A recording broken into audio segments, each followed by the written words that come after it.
We got one last question to ask the home seller, and that's about the appointment. Make sure, if we're wrapping up this conversation, we don't ask the seller, do you have any questions for me? The seller then would completely take control of the conversation. You have no idea where it's going to go.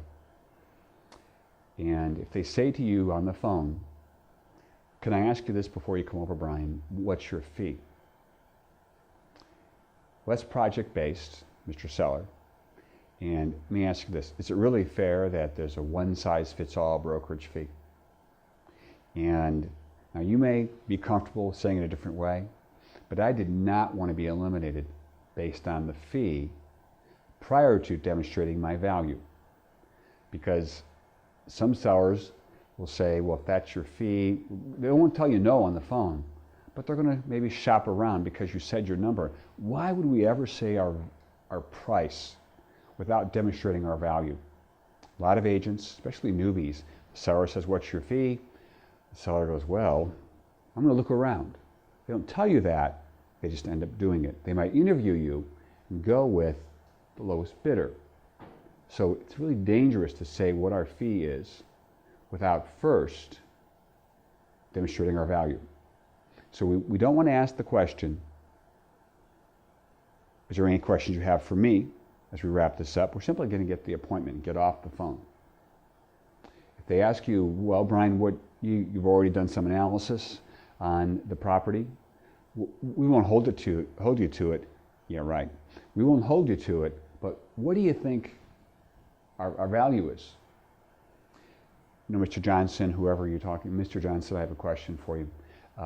We get paid a lot of money for short-term relationships. That's what I said. We get paid a lot of money for short-term relationships. I prefer not to use what we call PFA or, pluck from air on the value.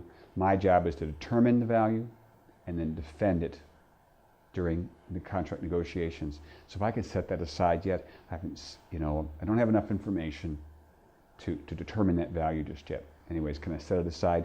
Most questions a homeowner asks you, set aside. Can I just set that aside? All right, so here we go. Here's what it is.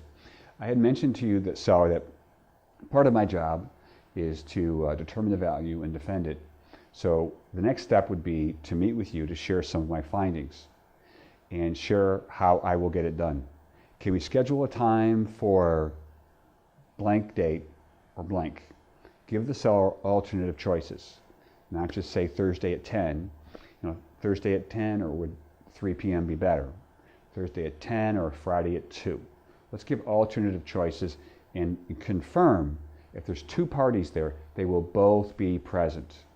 Because the worst thing you can do is, of course, meet with somebody and they say, well, let me talk to my wife or my spouse, my husband, whatever. Let me talk to my spouse about this and we'll get back to you.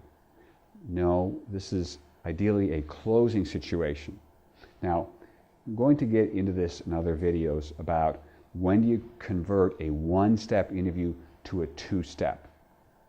Essentially, when the seller is not ready to hear it, you can tell they are not ready for you to tell them their number. Don't go for it. But we'll unpack that in another video series about how and why and when do I turn a one-step interview to a two-step. But hopefully, most of your interviews can be done in a one-step. All right, I hope you enjoyed this series. This was called the initial phone call to seller to be. We've gathered a lot of intel that we're going to use when we do our listing interview. All right, thanks for watching.